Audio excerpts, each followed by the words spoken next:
Hello everyone, আজকের ভিডিওটা একদম পুজো থেকে শুরু করলাম। তো তোমরা কারা কারা মানে শ্রাবণ মাসের প্রথম সোমবার পালন করলে অবশ্যই জানিও। তো আমিও পালন করেছি। আমি প্রতি বছরই মানি সোমবার করে নিরামিষ খাই। নিরামিষ বলতে হ্যাঁ, নিরামিষও খাই, আবার কোনো কোনো সময় এক সিদ্ধ ভাত খাই। তো দেখো, এটা ফার্স্ট সোমবার ছিল, তো শিবের মাথায় জল ঢেলে নিলাম মহাদেবের কাছে, আর এখানে মোমবাতি ধরিয়ে দিয়েছিলাম।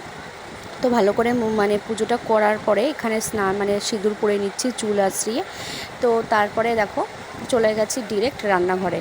তো রান্নাঘরে কি রান্না করব, সেদিন ছিল বর বাড়িতে, তো রান্না করার প্ল্যানিংটা হলো একটু অন্য রকম।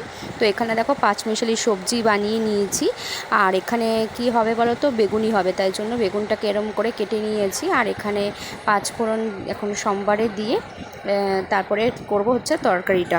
তো পাঁচমিশালি যে সবজিটা কেটেছি সেটা মানে একটা করব, তাই জন্য ওখানে পাঁচফোড়ন দিয়ে দিলাম। যেহেতু শ্রাবণ মাসের প্রথম সোমবার পালন করছি, তাই জন্য সেদিনকে ভাবলাম নিরামিষই খাবো।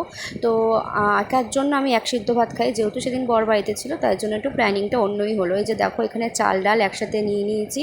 তো কি হবে দেখে বুঝতেই পারছো। তো এখানে তাই বেগুনি করছি, আর ওখানে সবজিটা আমার কমপ্লিট, আর এখানে বেগুনি ভাজছে একদম গরম গরম।